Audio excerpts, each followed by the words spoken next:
Hello, everyone. Thank you for coming. I'm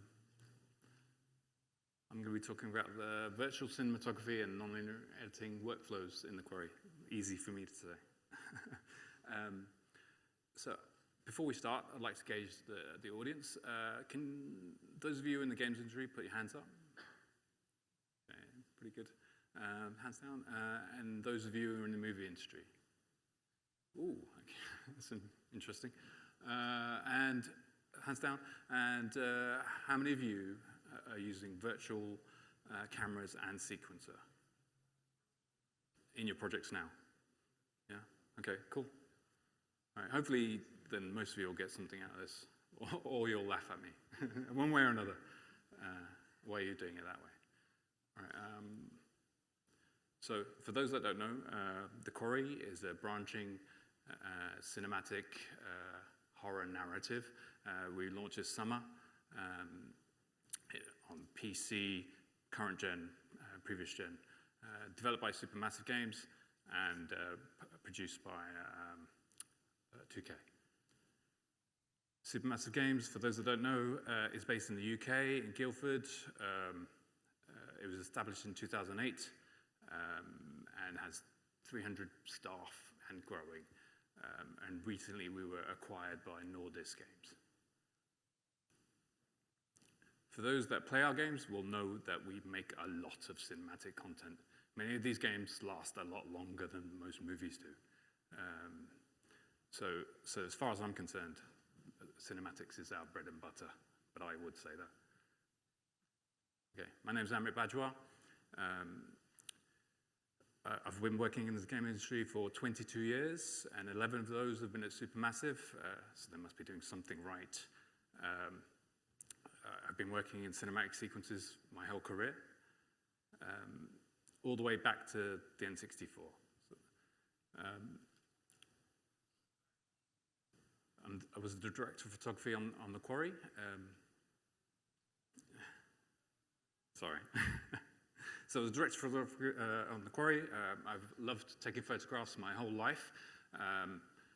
So much so I was the kid that always had the camera. I was taking so many photographs that I was pretty much absent in all my family photo albums since the age of 11. My parents didn't mind that too much, but it's kind of upsetting. Later on, I did it professionally. So I shot lifestyle shoots, sporting events, nightclubs, weddings, portraiture, studio portraiture, lots of things.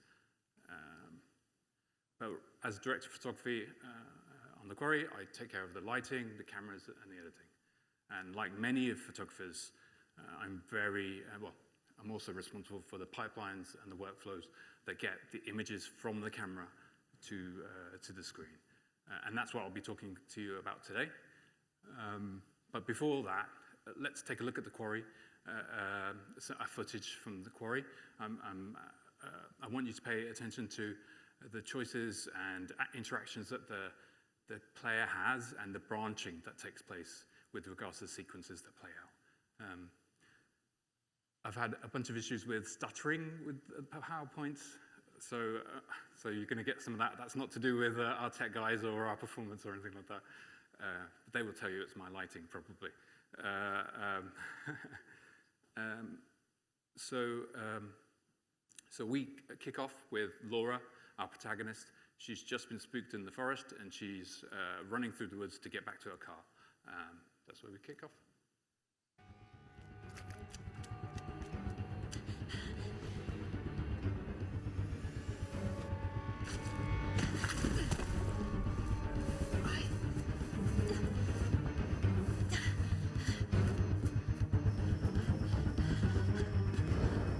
Max?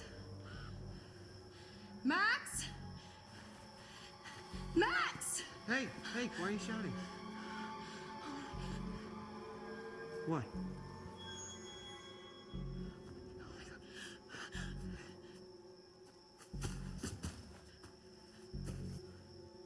What the hell was that? Car. Now. Yeah. Now. Max. Okay.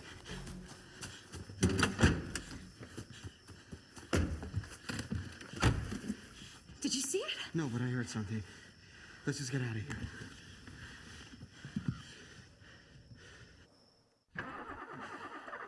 Come on! Oh, God, I thought you said you checked it. I did check it, and it was fine. Honey, I know you're on edge, but you gotta calm down, okay? I am not on edge, Max. I'm freaking the fuck It was out. probably just an animal or something. No, it wasn't an animal. You didn't see it. It was a woman. Lord, this isn't helping, all right? Go! There we go. We're good. See? Please just get us out of here.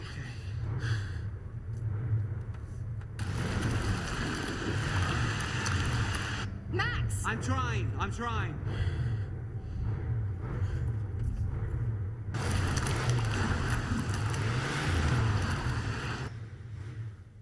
We're okay. We're safe in the car, really. We're gonna be okay. Jeez! Oh, fuck! Oh my God, my heart just exploded. Roll it down. Hi, officer. How are you doing this evening? Are either of you injured? No, well, she bumped her head. Well, barely bumped it. I mean, I can't even feel it. My bump, not my head. I'm fine. Really, we're fine. We're just a little shaken up.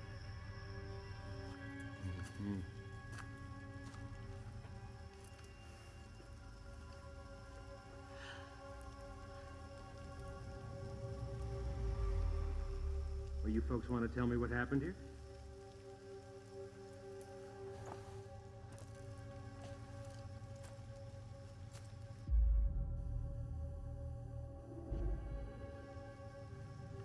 We, something jumped out right in front of the car and we didn't want to hit it, so we swerved and now here we are. Something jumped out.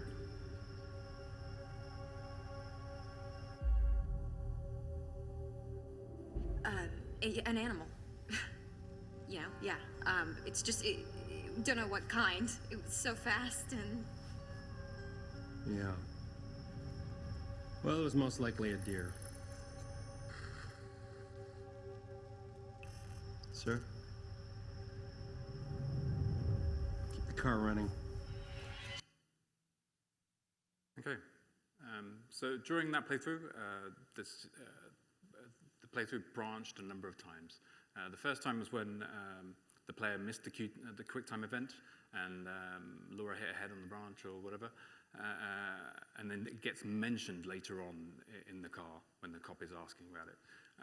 There's also another time when Laura gets to the car and Max isn't there.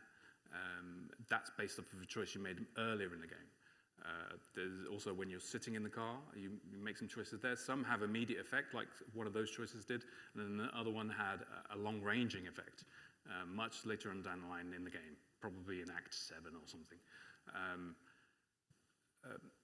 So as you can see, it's a very interwoven branching system. So we give it the term game flow. Even with that, you don't get to see many of the sequences. You end up with an 8 to 10 hour playthrough. Not all sequence, but the vast majority probably is. So lots of endings. You have many characters, and anyone can live and anyone can die. So you can imagine that if you kill all your players very early, you're going to have a very short game, or if you let them live for a long time, you're going to have a very long game. And they can die in many different combinations. So this branching is fairly complex. You know, our designers have a tough job trying to keep track of all that stuff. So I hope you agree. We spend a lot of time trying to get realistic performance, and we spent a lot of energy trying to do that. So we worked with Digital Domain, who are one of the best in Hollywood at post-production houses that do this kind of thing. They have their own capture stage, and they've done a lot of work in the film industry. So what we did with them is we fully scanned 14 of our actors, and that's a lot of actors. And on their stage, we did full performance capture. We did facial and we did full body, all one-to-one. And we did 42 days of shooting, and we managed to get 32 hours of facial performance, and 250 million rendered frames of mocap. We also used the same technology that was used to get Josh Brolin's face interpreted into Thanos. It is literally that same tech.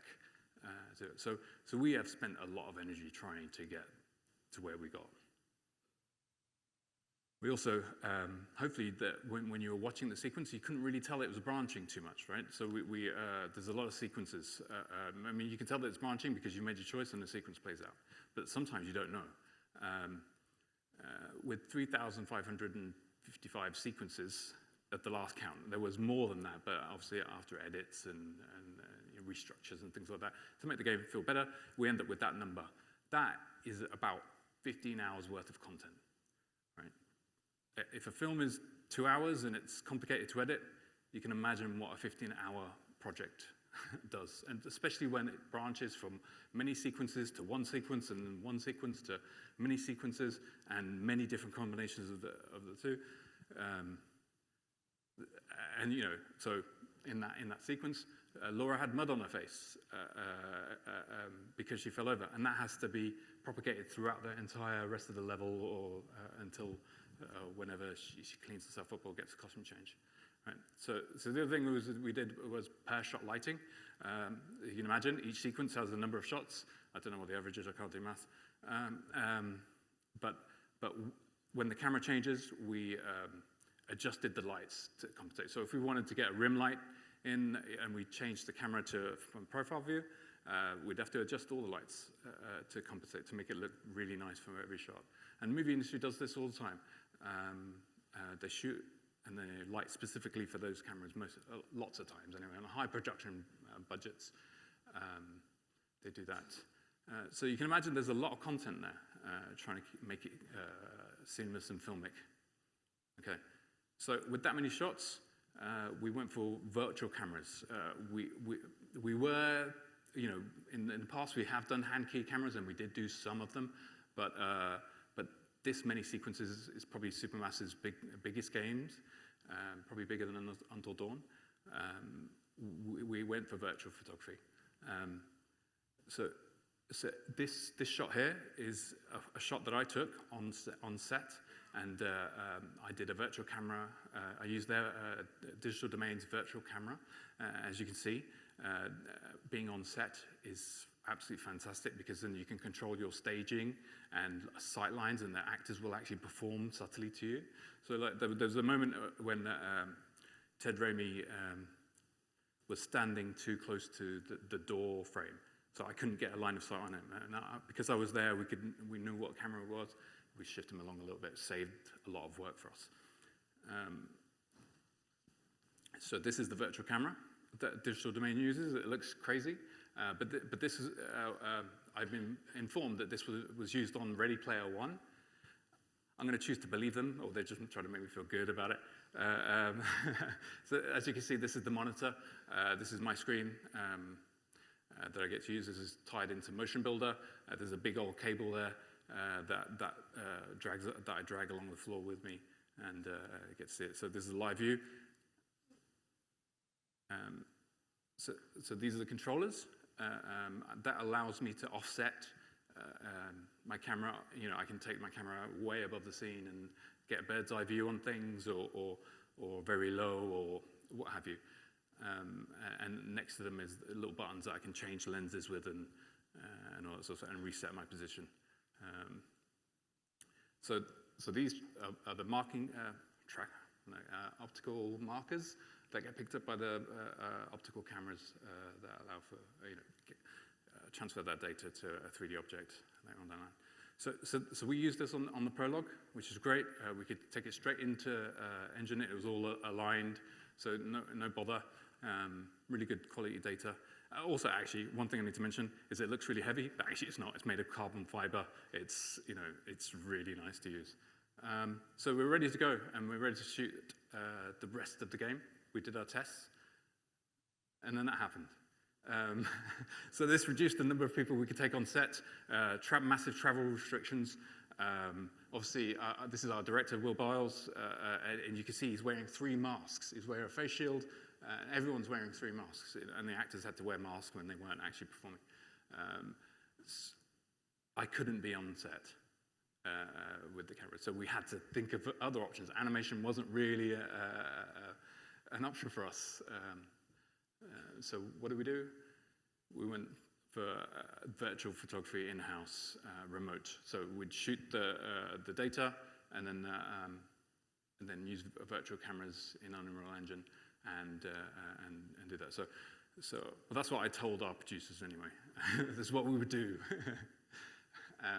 Well, actually, to be honest, we'd planned to do this up front. We were going to augment our cameras from the set with these, but obviously these are now the primary source of our photography. So we used LiveLink to connect to our trackers, and Tape Recorder had just come in online at that time, so we took full advantage of that. That was a really good system for recording takes for us, and we used their Cinematography, which is really well integrated with all these things. So I got my shopping list out. We bought a bunch of Vives. We have another, I think, what do you call lighthouses, I think they're called. So we had another one of those. We had 3 of those. And I bought a couple of these so we could have spares and also different setups for when we needed it. So I bought one of these. I built one of these. You can see the tracker on top. You can see the iPad on the left and a weight system. It was a really nice tripod setup for us. And then we put wheels on it. Built one of these. You can see the iPad mount there with the tracker on top. Tried one of these. Settled for this. Much more ergonomic.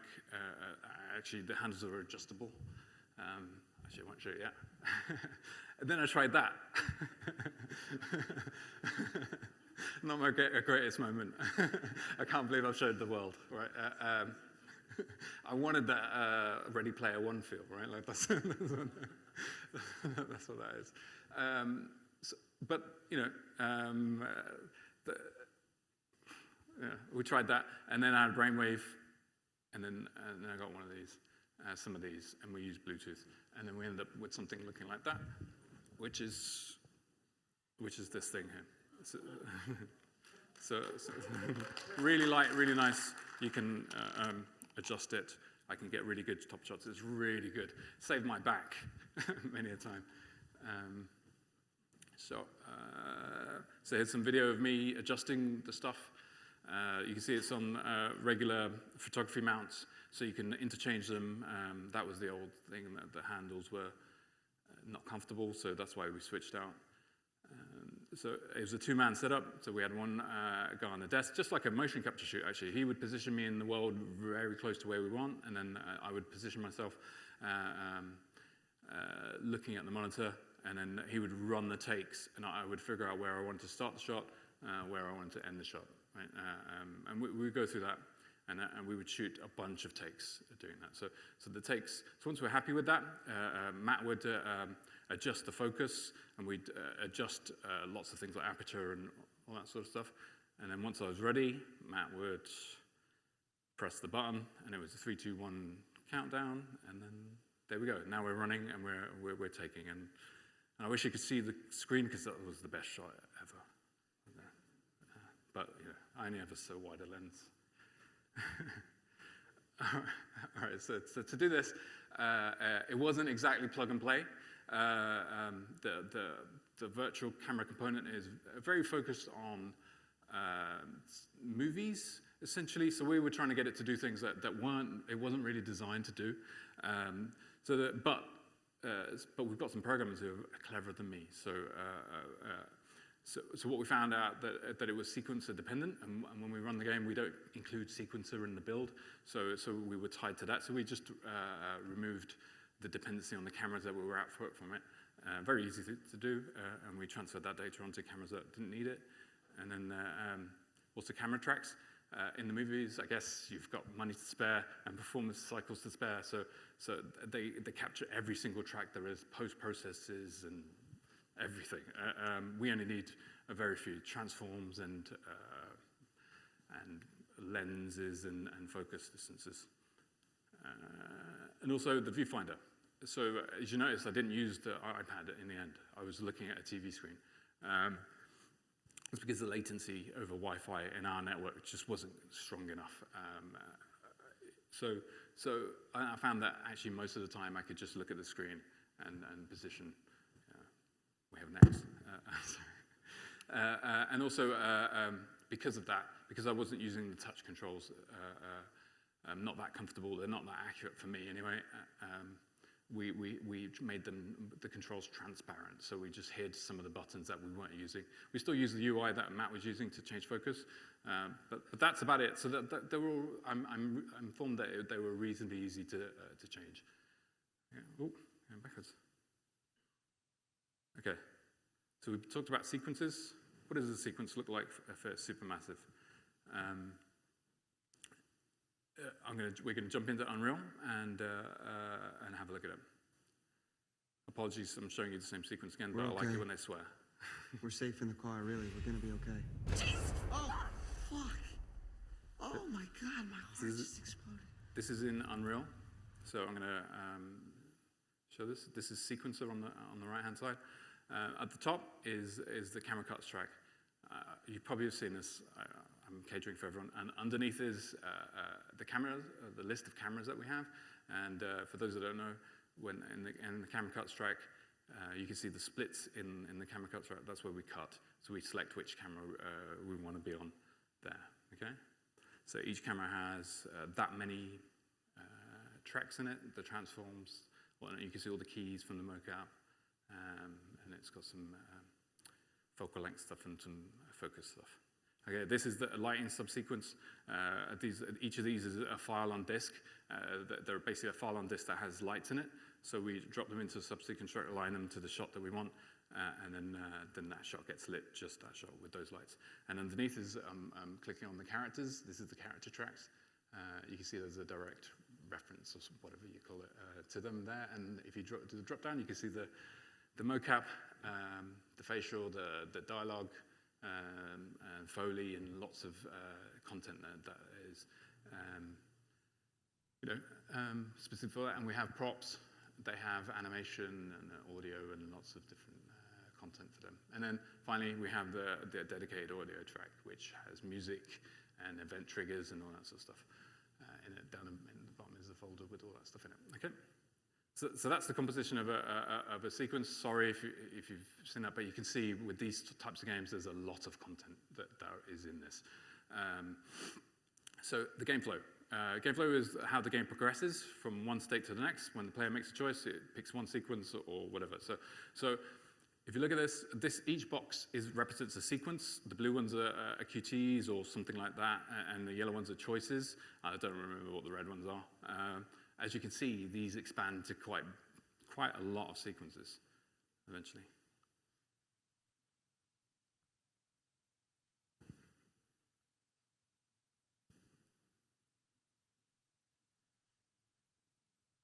Remember, each one of these boxes is a sequence like the one you've just seen, with all that content. So 15 hours of that. Act 9, whoever designed Act 9. It's still going. I'm glad to see the back of it. He's a pretty good actor. Okay. So editing, a huge challenge for something like that. Trying to get a seamless flow. It's easy to get the player confused if you do a terrible cut. We have continual iteration on this. We want to be flexible to the end so that we get the best experience. It won't just go through the editing process once. We'll do a review and we'll cut bits out, add bits in, and do a lot of that. And then reviewing also is we have to review in all the branches and try to make sure that we have accounted for everything. It's a big deal. Okay, so we jump into Unreal. I'm going to give you a demo of how something like this gets edited. This is a typical setup for most games. I don't know, I can't look into every studio in the world, but essentially. So now I'm clicking through the cameras, and you can see all the content that's still there. I've just clicked through all the cameras. You can see that they're different shots. They're mediums, they're close-ups, they're wides. And what we're going to do is I'm going to scrub through. There was a moment when Travis was at the hood of the car, and he looked into the window, and then Laura looks at Max. And I thought that was quite a nice moment. It would have been nice to see that. So what I decided is, you folks want to tell me what happened We'll here? cut a close-up on that, and this is how we do that, something like that. So I'll find the position. We've just seen the action. I'll scrub it back, find exactly the right spot that I want. Then I'll make the You edit. folks want to tell me what happened here? So there, and then zoom in and split the camera cut track. So you can see it split to there. Then I'll right click and I'll pick from I'll drop down which camera I want. So I'll pick that one. And then scrub through. And I don't like that cut. That cut looks a little bit jarring, so I'll pick a different cut, which works much better. Okay. So that. And that is actually the shot that we stay on for the rest of the shot, even though there is a split. Okay, but one thing I noticed is that her lighting looks terrible. So what that means is that I'm going to have to adjust the lighting subsequence to match it, right? So as you can see, the subsequence, I've switched out of that camera now, so you can see the lighting turns off on that shot, right? So what I need to do is make sure that I'm managing all the lighting as we go through and then make the edits.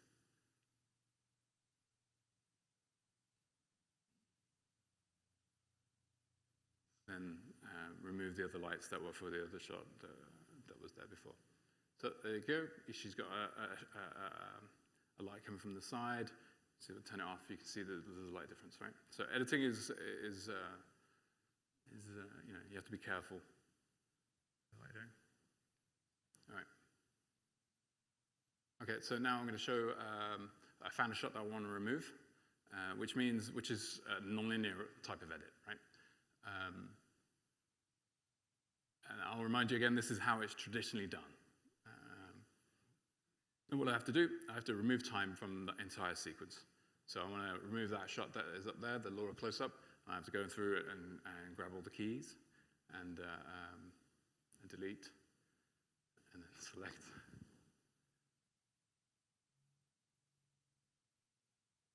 It's not my most accurate edit. I'm just doing it for the demonstration purposes. Okay. I think I progressively get worse as this bit goes on. I care less and less. And then I delete the thing, delete that cut, and then I move it over really accurately. Right. And then obviously I have to take out the lighting, right? So I'll have to drag everything else in. And cool. Oh, and I've forgotten. I've got to do that same for the characters. I've got to do the same for the props. I've got to do the same for the audio. Anything that's in the content, if I do a nonlinear edit, I have to go manage all that. Yeah. Cool. Sorry. All right. That is not a cool thing to do if you've got that many sequences, right? There's a lot of content management there. It's fine for most games. Like, I'm not saying that as a pejorative at all. It's just most games have gameplay and then a sequence and then mainly gameplay. For us, it pretty much is the game. So it's prohibitive to iterate on. It's destructive. We deleted a bunch of keys. We removed a bunch of shots. If we liked what we had before, to get that back, somebody else may have worked in that scene, so then you're down to a process of, you know, picking whose change you want to keep. Okay. So obviously, that's not the only way to edit. The movie industry has offline nonlinear editing using something like Adobe Premiere or something like that, which is unrestrictive. It's drag and drop. It's non-destructive. And there's much less content management. You still have to do some, but it's much less. Let's jump into Premiere. If you've seen Premiere already, don't worry. apologize. I just want to make it accessible to everyone so that everyone's got context. So these are a couple of shots that I did randomly. You can see there's an extra camera in there. Very professional. But yeah, I'm randomly dropping shots into the frame and trying to figure out to make an edit. So I'll find a place, I'll make the edit. Just like you kind of saw on the camera cuts track, but it's not linear, and it's easy to take time out. So we'll move that along. As you can see, as you progress, there's two boxes, the one for the dialogue, and that just gets managed automatically. There's no problem with that whatsoever. And what I do here is shift the time, I'll reverse time from when one shot plays to another. So that would be very difficult in sequences normally. Okay, I'll move to the next one. I don't want to see any more of that. Okay, so why the difference? Okay, so with games and films, the big difference is dynamic content, right? With film, it's all baked in, right? And then you can grab this one thing that doesn't change, and you can make lots of copies of it, and lighting doesn't change. The shot has all the lighting in it. The shot has all the performance in it. It has the audio in it, whereas we make dynamic content. So it has events and triggers that might happen if you play the sequence in one location versus another location. You have character variants. You might have somebody's arm chopped off, and you still want to play that same sequence with a different character variant. So you can't bake that in. Lighting, we may want to be a different time of day, right? Most games will have a day-night cycle. So if you want to play that same sequence, we have different constraints. We need to go for everything. But film is done generally from film strip legacy. So they've developed down that direction. We developed another direction that fit our purposes. Okay, can we improve the situation? Okay, so let's look at the sequence structures, the differences between what we have and what film has. So we have essentially all our eggs in a yellow basket like this, right? So everything is in one place. If somebody wants to edit this, if audio want to edit this, lighting can't get in there. But why should that matter? We should be able to work on it together once the edit's done. Non-linear editors look like this. The film has baked content in it. It's all locked, and we just drag and drop these separate assets into the editor and just play with them however we want to play them. All right. It was like that in Matinee, right? So that was before Unreal. I think that's Unreal 4, right? So in Unreal, previous to Unreal 4. So in Unreal 4, they introduced the shot track, right? Which has some of the features that the non-linear editor does. So drag and drop, it's non-destructive. So how do we change our data to work with that? So let's have a look at what the shot track looks like for those that don't know. So this is the sequence that we saw before. I'll generate a brand new sequence. It's a blank one. I'll add a shot track in. Right? Then what I do is I'll drag our sequence directly into this. Right? Because it's got a camera cuts track in it, the shot tracks will pick that up and it will essentially play whatever's in the camera cuts track. So to remove time from something like this, so as you can see, if you step down, the whole edit is underneath, and you can step up and down to gauge timing. And what I'll do is I'll find the beginning of the shot that I want to edit out. So I think we're there now. It's the same shot that we had before. I'll step up to the higher level where the shot track is. They call it the master. And I'll do a split there. I'll drop down, and then find at the end of that shot, and then I can delete time. Right? This works for many places. This is functional for simple edits. But it's massively limited.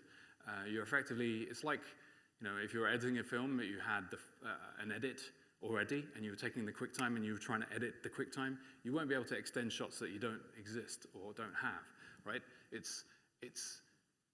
is more flexible, it does more things, but you're managing two places of content now, right? So if I want to add extra time on a shot, I have to copy that data, do the same thing down at the bottom level, and then edit it at the top if I want. It's still prohibitive in some ways for much more subtle and finessed edits. So you can make some simple edits quickly, and this is a way to work. It's better than what we've had before in some ways. But I can't remember what slide this is. Okay, so we end up with a structure like this, right? The camera cut track is a reference into the shot track. Okay, many games work like this. So, but it's not good enough for us. We want to do better, right? So what we'll do is I'm going to basically restructure this to a way that we categorize certain bits of data to certain time. So for instance, the cameras. I want to kind of make the same situation a nonlinear editor does, right? So I want shots. So each shot has a camera, right? So the first thing I'm going to do is I'm going to relabel these things, right? So I'm going to try to make this the edit, the same way that a nonlinear edit does, and I want to separate everything else out into the content and whatever belongs to the shot. So I'll create some brand new subsequences. I'll drag and drop all the cameras in. I don't need a camera cut track in there anymore. I'll create new ones for this, right? So lighting, I want that to stay with the shot, right? Like I've shot for that. So what I'll do is so you saw there were subsequences in there before. There were files on disk. I don't want files on disk. Files on disk is annoying. So what I'll do is I'll copy the lights directly out of there into the appropriate shot. So I don't need any more files. The files are just the shots, right? So then I've got another type of content that runs from the beginning to the end of the edit, and I don't want to edit it. I don't want it to exist in the shot. I don't want it to exist in the edit. I might take time out of the whole sequence, but I don't want to interrupt the soundtrack. So I'll take that, and I'll put it next to the edit layer, right? So it will run parallel to whatever the edit is. Then I'll rearrange this to look like this, just make it easier. And what I'll do is I'll reference the content into all of these shots. Right now, each of these shots, if you play it, will play this content, and it will just look at it like its own shot. It's exactly the same. And then what we'll do is, because everything's got a camera cut track, we'll drag it into the edit. Hey, right? What does this look like in Engine? Right. So what I'll do is I've got the camera, the content. I've taken out the cameras, I've taken out the cut tracks, I've taken out the music, and all we're left with is basically the characters and the mocap and the facial and the Foley and dialogue. Stuff that needs to stay timed together. And then there, down the bottom, I've created a shots folder. I've separated out all the cameras, and I've done what I've said. I've put the camera cut track, camera, and lighting. And down the bottom, before it goes away, is the reference to the subsequence for the content. Basically, I dragged that into a subsequence track. So now I've got all my cameras in a shots folder. Right. So I'll create a brand new sequence. I'll add a shots track like I did before for the edit layer, and then I'll copy and drag the music in. And then what I'll do is I'll go into my shots folder. I'll go grab a shot, a medium. I'll grab another thing. I'm dragging them all in line like this. So that's what we always do, so that the timing stays consistent. So 0 is 0, and then I can make my initial edit with a consistent timing across all the shots, right? I'll delete shots, right? Already a lot easier. I wish I'd kind of done a bit more of an edit so you could see that, like me switching time, the more complex stuff. I can lengthen the shot and repeat time on another shot with exactly the same stuff. So. I think I made this video too long. Or I'm talking too fast. So the edit that I want to make is when Travis comes into the window, I cut a close-up on Laura, and then I'll cut back to Travis, and then I want to cut back to Laura to get her line of dialogue, I think it was, for this.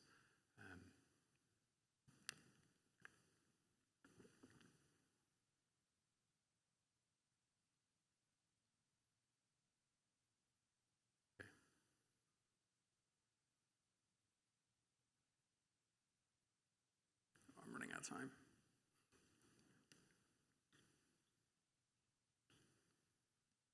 All right, I think I go for this. So I'm going to go it'll jump to the actual sequencing game. That was a rough edit.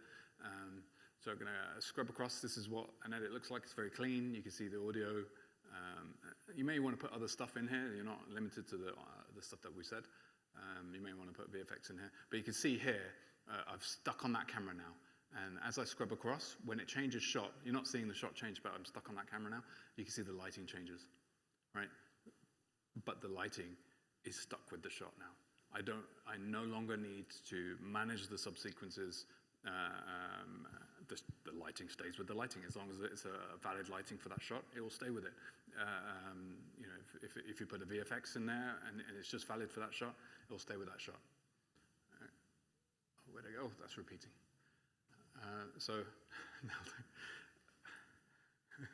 people who played the Quarry will get that joke because you can't really see it properly.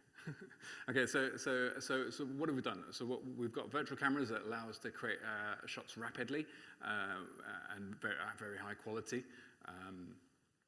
We've got true nonlinear editing in some ways, maybe even more powerful than Adobe Premiere now. We can essentially I'll tell you why in a minute. We have less content management and non-destructive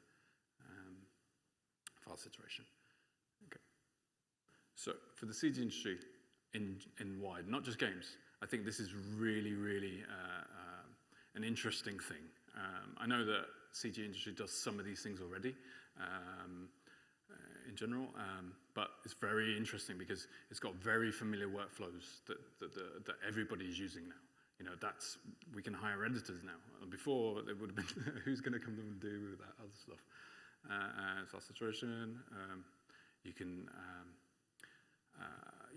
you can develop more in parallel. So you can have audio working while lighting is still working in the same sequence, and that can be changing all the way through to the end.